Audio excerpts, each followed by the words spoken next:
Income tax महकमे की जानिब से छापेमारी का सिलसिला लगातार जारी है। गुज़िश्ता रोज़ दिल्ली, नोएडा, आगरा में इनकम टैक्स की जानिब से छापेमारी की गई।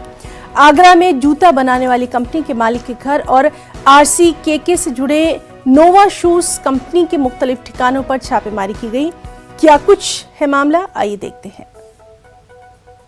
इनकम टैक्स की टीम मंगलवार सुबह को 3 लोकेशन पर छापेमारी प्रारंभ की, जिसमें कि नोएडा, राजधानी दिल्ली और आगरा। अगर नोएडा की बात करें तो नोएडा में अजय चौधरी के यहाँ पे छापेमारी की गई और अजय चौधरी जो AC ग्रुप के चीफ हैं, उनके यहाँ पर छापेमारी की गई। उसके जो मुख्यालय है उस वहाँ पर अचानक पहुँच करके इनकम टैक्स छापेमारी की प्रक्रिया को प्रारंभ किया। इसके साथ ही राजधानी दिल्ली में उससे जुड़े हुए जो लोग हैं उनके आवास पर इनकम टैक्स की टीम पहुंची थी छापेमारी करने के लिए। और अगर बात करें आगरा की बात करें तो आगरा में कोई दूसरी कंपनी है, वहाँ पर RCCI नाम की एक कंपनी है, उससे जुड़ा हुआ न्यूवा शूज़ बनाने वाली जो कंपनी है बाकायदा, वहाँ पर छापेमारी की गई। और जिसके जो प्रमुख बताए जाते हैं हरसिमरत सिंह उर्फ मुन्ना बताया जा रहा है, उनके आवास पर इनकम टैक्स की टीम पहुंच करके छापेमारी की प्रक्रिया को अंजाम दे रही है।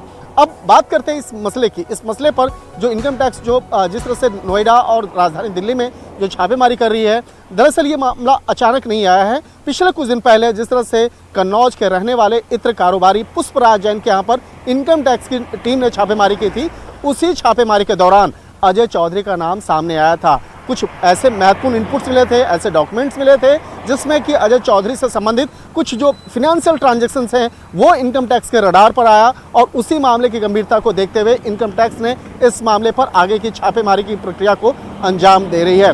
कहा जा सकता है कि जिस तरह से बाकायदा इन तमाम लोकेशन पर छापेमारी की जा रही है, आने वाले वक्त में इस मामले से जुड़े हुए कई और भी खुलासे हो सकते हैं। लेकिन आज इनकम टैक्स की टीम छापेमारी के दौरान में कई इलेक्ट्रॉनिक गैजेट्स जो है उसको अपने जब्त कर रही है। कई महत्वपूर्ण जो दस्तावेज है, जिससे कि खास तौर पर प्रॉपर्टी और बैंकिंग ट्रांजैक्शन से जुड़े हुए जो दस्तावेज हैं उसको अपने साथ जब्त कर रही है। और आने वाले वक्त में इस मामले पर कुछ और बड़े खुलासे इनकम टैक्स के द्वारा किया जा सकता है।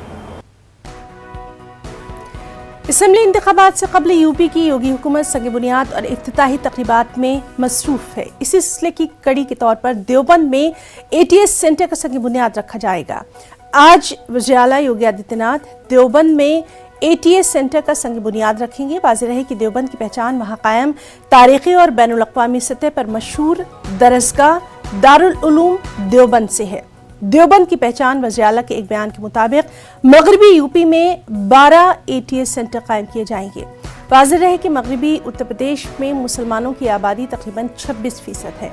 अगस्त 2021 में यूपी हुकूमत के एक बयान में कहा गया था कि मगरबी उत्तर प्रदेश में दहशतगर्दाना कार्रवाइयों में इजाफा हुआ है, इसके चलते इस खत्ते में ATS सेंटर कायम किए जाएंगे।